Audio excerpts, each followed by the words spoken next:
Olá, alunos, bem-vindos ao Física. Hoje a nossa aula será a respeito do movimento retilíneo uniforme.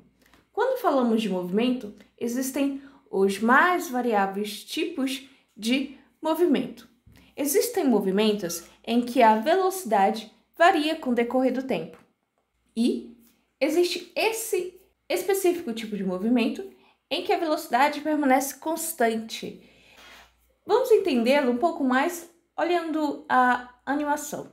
Nós temos nessa animação um coelhinho, ele está seguindo um caminho e a cada 1 metro nós temos uma identificação do quanto ele caminhou.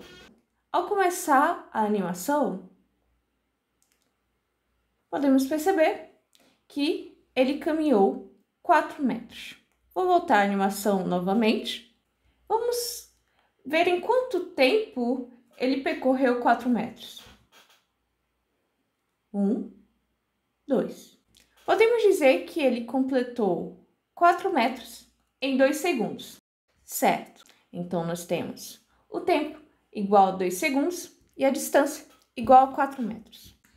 O que podemos dizer a respeito desse movimento? Podemos dizer que o coelhinho percorreu a cada 1 segundo 2 metros.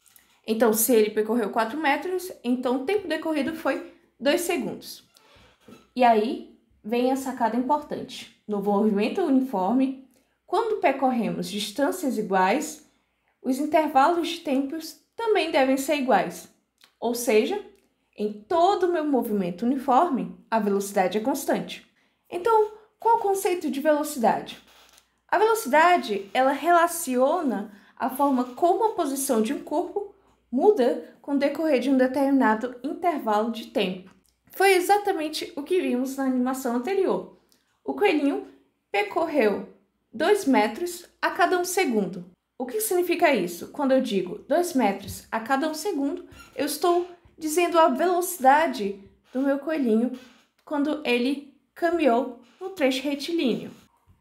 Então, quando vamos descrever o movimento retilíneo uniforme, temos que levar em consideração 3 principais parâmetros: o tempo, a distância percorrida, e a partir do tempo e da distância percorrida, nós podemos encontrar a velocidade. Então, agora eu vou mostrar para vocês uma forma de calcular a velocidade média de um corpo que está em um movimento retilíneo uniforme, ou que está cumprindo distâncias iguais em intervalos de tempos iguais. Vamos lá. A primeira coisa que nós temos que saber é o quanto o corpo, ou nesse caso, o coelhinho, percorreu a distância, né? Digamos assim. Então, pelo trecho retilíneo, nós temos que ele começou no ponto 0. O ponto 0 vai ser a minha posição inicial. Então, eu vou chamar a minha posição inicial de S0. O ponto final foi 4 metros. Então, eu vou chamar esse ponto final de S. Para encontrar a variação dessa distância, ou melhor, para encontrar o tanto que esse coelhinho percorreu, ou a distância total que esse coelhinho percorreu em 2 segundos, vai ser a distância final, sempre será a distância final menos a distância inicial, tudo bem? Então, vamos lá. Distância final é 4 metros, menos qual é a distância inicial, de qual ponto que ele saiu para percorrer o caminho. Ele saiu do ponto 0. Então, vou colocar aqui 0. 4 menos 0 é 4. Então, isso significa que o coelhinho percorreu 4 metros. Tudo bem. Cronometramos todo esse caminho e sabemos que ele percorreu 4 metros em 2 segundos. Então, vamos agora calcular a velocidade média. Para calcular a velocidade média, nós temos que dividir o tanto que o corpo percorreu de distância, que seria o ΔS, dividido pelo tempo. ou o tanto de tempo que percorreu durante esse intervalo. Por que um ΔT aqui embaixo? Porque eu poderia ter acionado o meu cronômetro antes de ele iniciar o movimento. Então, nesse ponto zero, o meu cronômetro poderia já estar indicando 2 segundos. Se o cronômetro estivesse indicando 2 segundos, aqui seria 3 segundos e aqui seria 4 segundos, né? E aí teríamos realmente que fazer o cálculo do ΔT, que seria o tempo final, certo? Tem que indicar aqui um zero de inicial e aqui um F de final. Vai ser tempo final menos o tempo inicial. Isso daqui vai dar quanto? 4 menos 2. Continua sendo ainda 2 segundos. Beleza, vamos continuar aqui para o cálculo da velocidade média. Sabemos que o tanto que ele percorreu foi 4 metros. Vamos dividir, então, 4 metros. Não vamos nos esquecer da unidade. E o intervalo de tempo, que foi 2 segundos. 4 dividido por 2 é igual a 2. Então, temos 2 metros por segundo. O que significa isso? Significa exatamente aquilo que eu falei.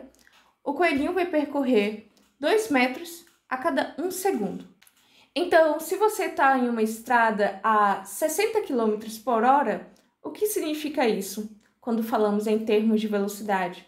Significa que a cada 1 hora você vai percorrer 60 km.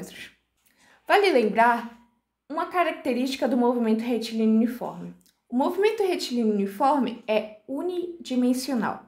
O que é isso?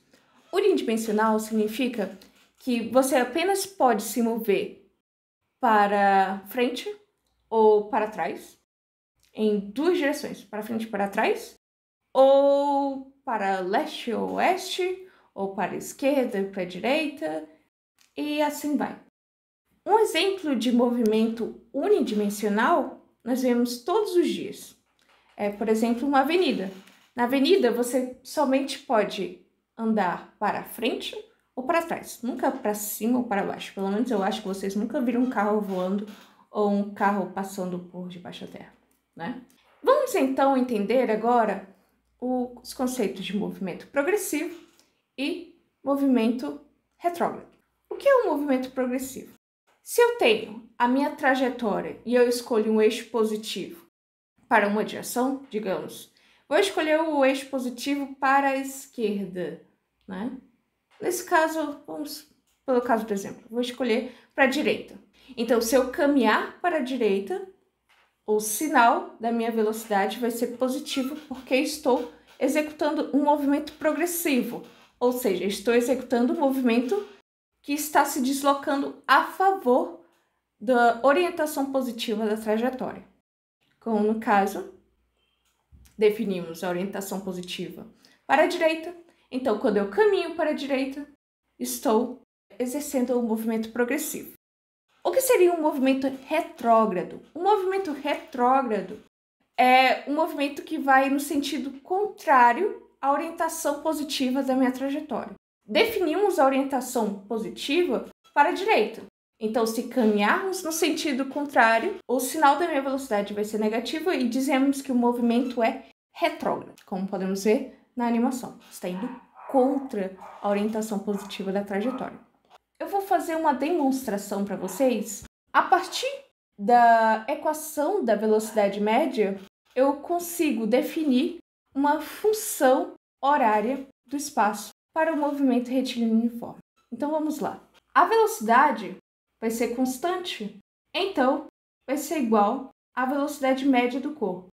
Então, eu posso pegar todos aqueles elementos que eu usei no cálculo anterior.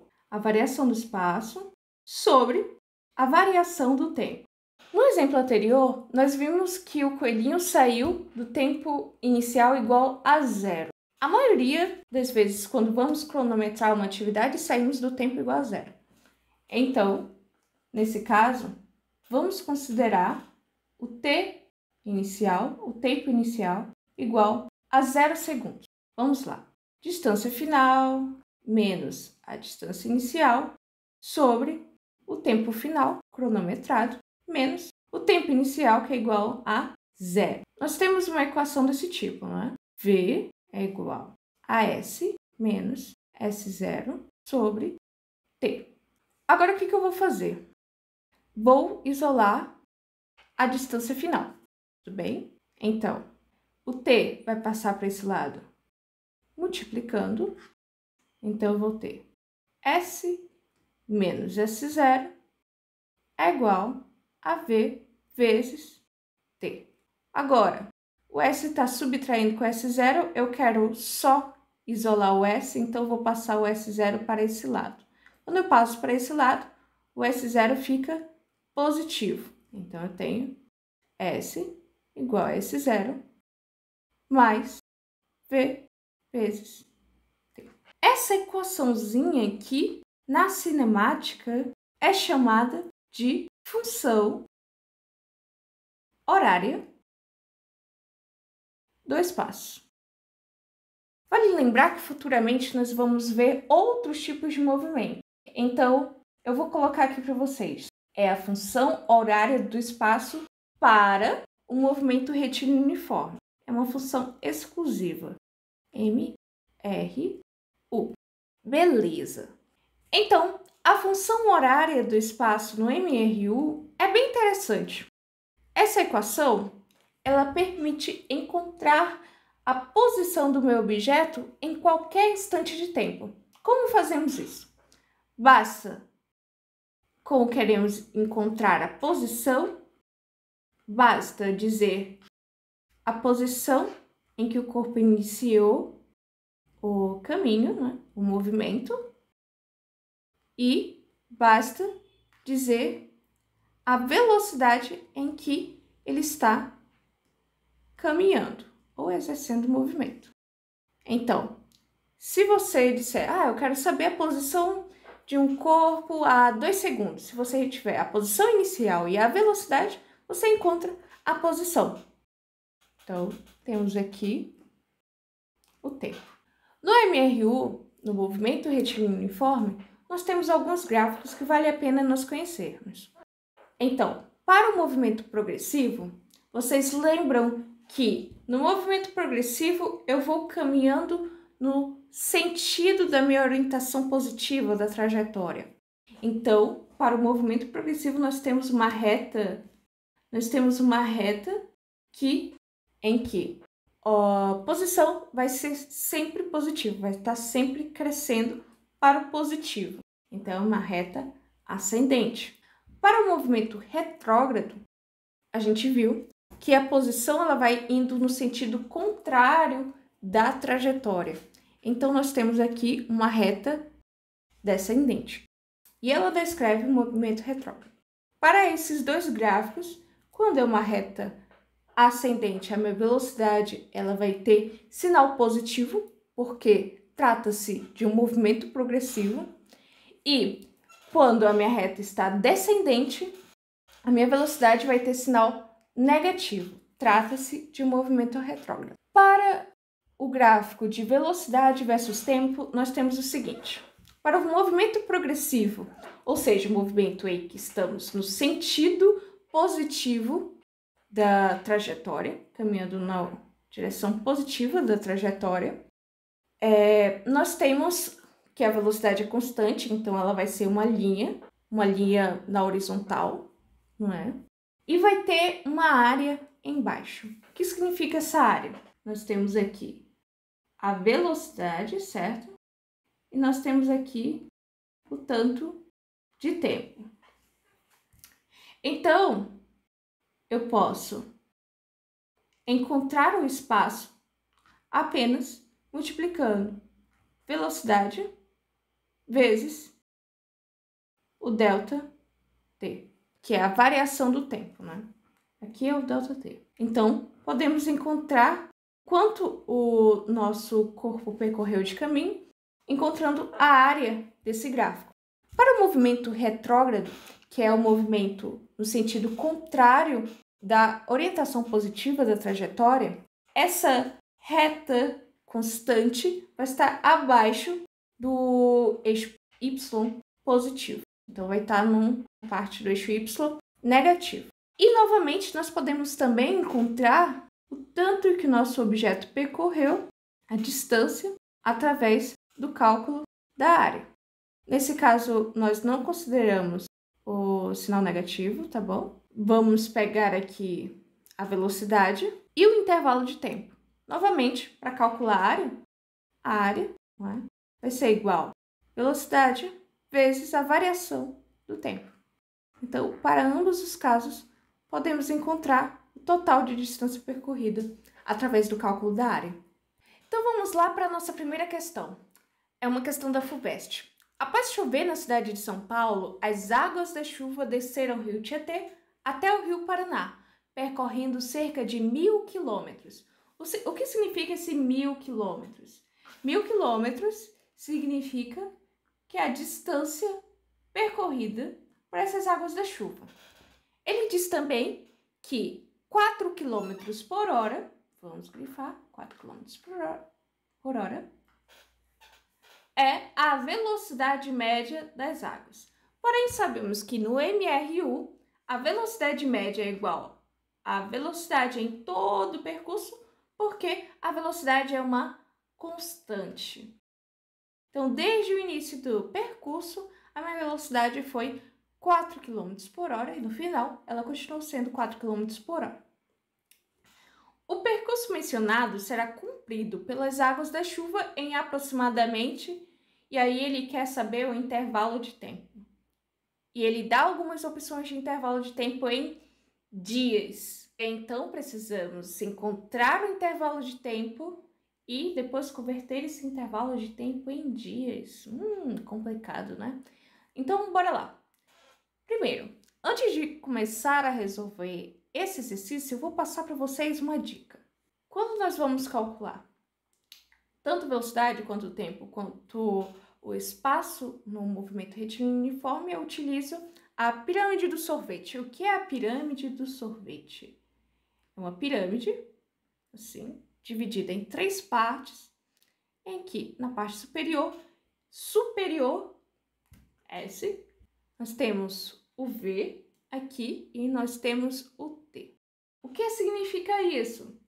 Significa que, por exemplo, se eu quero encontrar S, a distância percorrida, né, o total da distância percorrida, eu só tenho que multiplicar V por T.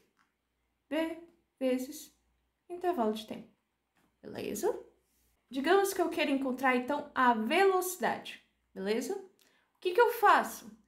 Como o S está em cima do T, então, a velocidade nada mais é do que o intervalo da distância, né? O total da distância percorrida, sobre o intervalo de tempo. Beleza. E agora, para o último caso, se eu quiser encontrar o tempo, que é o que nós vamos utilizar agora, o intervalo de tempo nada mais é. O S está em cima da velocidade, então nós temos o total de distância percorrida sobre a velocidade. Então, vamos utilizar essa equação aqui. Vamos lá. Essa equaçãozinha aqui. ΔT é igual a ΔS sobre V. ΔT é igual. Qual é a distância total percorrida? É 1.000 quilômetros. Nunca se esqueçam da unidade, é importante a gente colocar a unidade nos nossos cálculos, sobre 4 quilômetros por hora. Posso deixar a hora assim. Tudo bem? Mais tarde vocês vão saber por que eu estou deixando a hora assim. Dividimos aqui, quilômetro por quilômetro, foi embora. A hora que está aqui embaixo, ela pode vir aqui para cima. Então, nós temos que o intervalo de tempo é igual a 250, 1.000 dividido por 4 é 250, com horas veio aqui para cima, horas. Então, 250 horas. Como convertemos, então, horas para dias? Nós vimos na aula passada que um dia é igual a 24 horas. Então, se dividirmos 250 horas por 24, eu vou ter algo aproximadamente de 10 dias. Na verdade, o valor que essa divisão dá é 10,416 dias. Então, é 10 dias e algumas horinhas. Então, a resposta correta é a letra B. Tudo bem? Vamos para a próxima questão. A próxima questão é uma questão de tabelinha. A tabela seguinte fornece, em vários instantes, a posição S de um automóvel em relação à origem da estrada em que se movimenta. A origem seria o ponto zero da estrada. A função horária que fornece a posição do automóvel com as unidades fornecidas é. Então, a partir dessa tabela, a gente vai ter que escrever a função horária com os dados que ele deu. A gente já tem o nosso primeiro dado. Qual é o primeiro dado? É esse dado aqui. No tempo igual a 0, nós temos a nossa posição inicial, que é igual a 100 metros. Então, 100 metros é a posição inicial. Então, quando formos escrever a função horária, ela tem que estar dentro desses moldes, tudo bem? Beleza. Então, vamos escrever aqui o que a gente já encontrou, 100, né? Agora, não sabemos se o valor da velocidade é positivo ou se o movimento ele é progressivo ou retrógrado. Isso nós vamos descobrir. E a gente já pode eliminar o C, não é? Porque nós temos o quadrado e o tempo ele não é quadrado aqui. Então, o C ele tá errado. E o B também, porque a posição inicial não é 70, é 100. Então, temos três opções, A, D ou E. Bora lá. A velocidade, então, como é um movimento retilíneo uniforme, ela é constante. Então, eu posso pegar e calcular a velocidade, por exemplo, posso pegar minha posição final daqui, ou posso pegar minha posição final daqui, que quando eu dividir pelo tempo, né, vai dar o mesmo valor. Vamos lá, vou escolher esse valor aqui, dessa coluna, tudo bem? Deixa eu só apagar aqui para não causar nenhuma confusão. Beleza. Bora lá. A posição final, então, é 10 menos 100 dividido por 6. V vai ser igual a menos 90 dividido por 6.